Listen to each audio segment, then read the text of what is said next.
எண் 26 டி மகிஷா.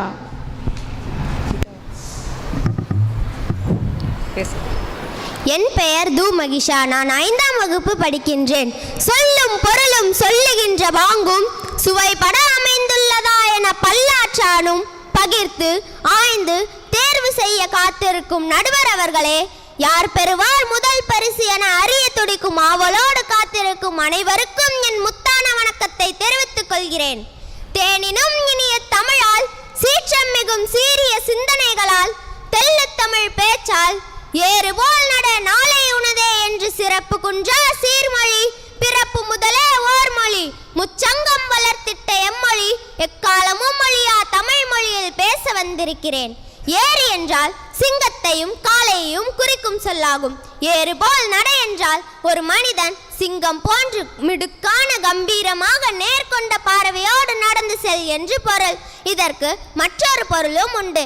ஏர் என்றால் ஏர்கொண்டு நிலத்தை உழுமுழவன் என்று பொருள். இதில் ஏர் நிமிர்ந்து என்றால்தான் உழவு சரியாக செல்லும், வண்டிகள் சரியாக ஓடும். அதே போல்தான் ஒவ்வொரு மனிதனும் நிமிர்ந்து நடக்க வேண்டும், மிடுக்குடன் நடக்க வேண்டும் என்று பொருள்.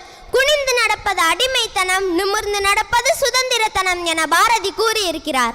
ஆகையால் படை குடி கூழ் அமைச்சு நட்பரனாரும் உடையான் அரசருள் ஏறு. இதில் படை குடி கூழ் அமைச்சு நட்பு அரண் என்னும் 6 அங்கங்களையும் உடையவன் அரசருள் அரசன் ஆண் சிங்கம் போன்றவன் என்கிறார் திருவள்ளுவர். இதில் படை என்பது போர் வீரர்களையும், குடி என்பது நாட்டு மக்களையும், கூழ் என்பது தானியங்களையும், அமைச்சு என்பது மதி மாண்புடைய மந்திரிகளையும், நட்பு என்பது உரிமையான உறவினர்களையும், அரண் என்பது காவல் என்பதையும் குறிக்கிறது. இதில் ஏதேனும் ஒன்று குறைவாக இருப்பின் அவன் அரசனுக்கு தகுதி இல்லை என்பதை உணர்த்துகிறது இந்த குறள். அதே போல்தான் ஒவ்வொரு மனிதனும் இவ்வுலகில் சிங்கம் போன்று கம்பீரமாக நடக்க வேண்டுமானால் அதற்கான தகுதிகளை பெற்றிருக்க வேண்டும். அந்த தகுதிகள் தானாக வருமா? வராது. நம்முடைய கடின உழைப்பினால் தான் வரும். உழைப்பே உயர்வு தரும். ஒருவரை வாழ்க்கையில் உயர்த்துவது அவருடைய உழைப்பை தவிர வேறு ஒன்றும் இல்லை. கடின உழைப்பு தன்னையும் உயர்த்தும், தன் நாட்டையும் உயர்த்தும். தெய்வத்தான் ஆகாதெனினும் மெய் வருத்த கூலி தரும் என்கிறார் வள்ளுவர். இறைவனால் முடியாத காரியத்தை கூட உழைப்பின் மூலமாக நம்மால் பெற முடியும் என்பதே பொருள். கடின உழைப்பு அனைவருக்கும் சிறப்பையே தரும். நாம் வாழுகின்ற சூழலை உற்று நோக்கினால் ஒவ்வொரு உயிரினத்திடமிருந்தும் கடின உழைப்பை கற்றுக்கொள்ளலாம். தேனீக்களும் சிலந்திகளும் கடின உழைப்பிற்கு மிகச்சிறந்த உதாரணம்.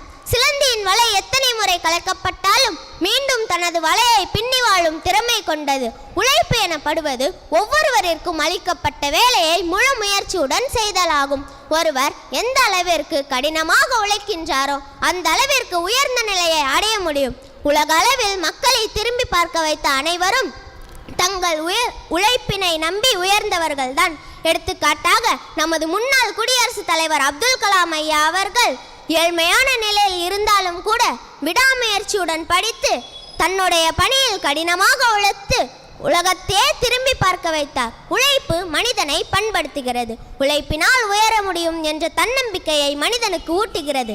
கடின உழைப்பிற்கு இன்னொரு எடுத்துக்காட்டாக விளங்குபவர் ஆபிரகாம் லிங்கன். செருப்பு தைக்கும் தொழிலாளியின் மகனான இவர் தொடர் தோல்விகளால் மனந்து வந்து போகாமல் கடினமாக உழைத்து அமெரிக்காவின் மிகச்சிறந்த ஜனாதிபதியானார்.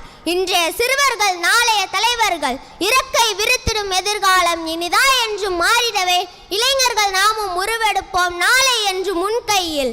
முன்னேறி செல்லும் உலகினிலே முன்னோக்கி நாமும் சென்றிடவே முன் வருவோம் நாம் ஒன்றாக, முழுமை காண்போம் நாம் லட்சியத்தில்.